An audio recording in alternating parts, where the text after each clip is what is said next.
Hello, commanders! A new weekend is here. Some of you, they are on a vacation, but most of you, they are playing Conflict of Nations and watching Melliodas gaming. And today, a new episode is here where we will continue Operation Barbarosa and we will perform the BlitzKrieg attack. The BlitzKrieg attack is composed of heavy airstrikes on the enemy lands, followed with a land invasion with motorized infantries and national guards to claim those provinces and expand our borders, expand the frontiers of our empire, where our due and cooperation between Belarus and Baltic states for the great creation of the Kingdom of Eastern Europe.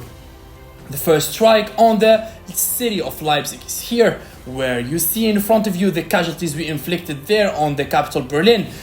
Berlin, the capital of Germany, where he is a decent player, a very experienced player, but now he is being caught off guard. Let's move quickly for the game room, well, the war room actually, where our communication with my ally is inbound, where we will target the cities and go for our enemy. In front of me in Rome? In Rome, yeah. Ah, yes, that's Ethiopia. Ethiopia? What Ethiopia is Yeah. doing there? I don't know why, but he has declared war on me. Really? He is dead already. Yes, he was destroyed by Rogue State. Poor little boy.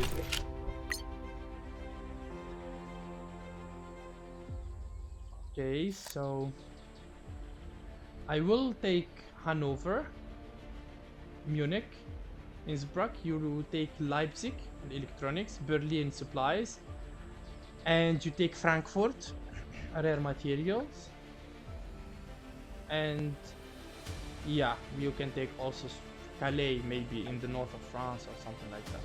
But I will leave you Berlin and Leipzig. Those you need, supplies and electronics. Okay? Okay. Okay.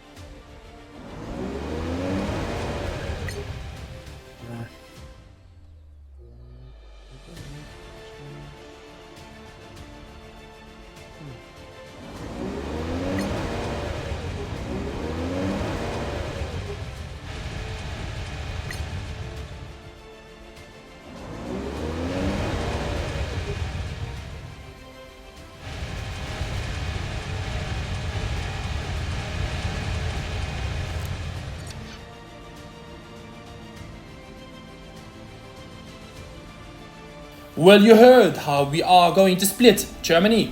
Here his naval officer is in a big problem here, where he is being ambushed by the Baltic states elite submarines. You know that those elite submarines, they are stealthy and he cannot see them, especially when you use the fire control on hold fire. You can actually attack it in a second and later on you stop the attack and you go vanished again. Yeah, it's a lethal strategy there, and he needs to be online. Germany, speaking of Germany, he needs to be online in order to have a chance to chase those elite submarines. But with cruisers, he has no chance actually to chase them. He needs destroyers or corvettes or ASW helicopters or naval patrol aircrafts in order to detect those elite submarines. But without those, he's doomed. His naval officer is going to fall anytime soon. And yeah, he is in a very organized attack established by Belarus and Baltic states, where we are using all of our armies, air forces, everything concentrated on all of his regions. Now I shifted for the southern target, the Munich complex, after we infiltrated Berlin. The position of my ally on the north, in the North Sea, north of Germany, where he is attacking Leipzig with his helicopters, operating from his elite frigates.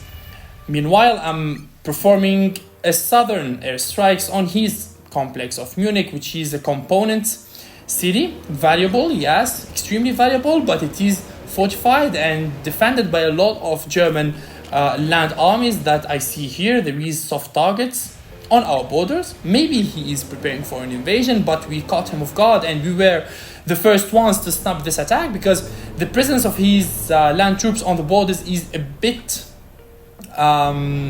suspicious.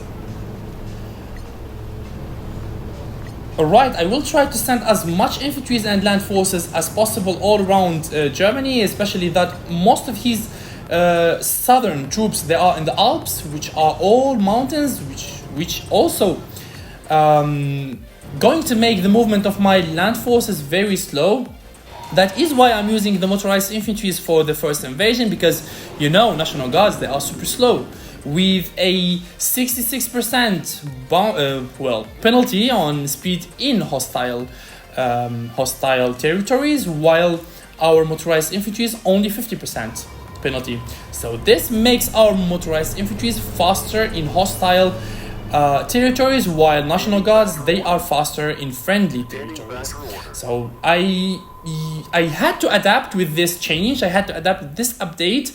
By using both motorized infantries and National Guards in my games and series and all of the new wars I'm going through, like that, it's the most optimum way to conquer cities fast, and at the same time I keep them to stabilize with National Guards, because you know, National Guards, they are cheap, they are low budget, they will be mobilized faster than motorized infantry. So a balance between motorized infantry and National Guards is the optimum way to use, well, taking into consideration the recent updates where National Guards, they became slower and slower in hostile cities. Well, the Swiss victory site worth of 501 victory points is my golden bounty there. All of my focus is there. He has an almost dead marine. I do not know what he has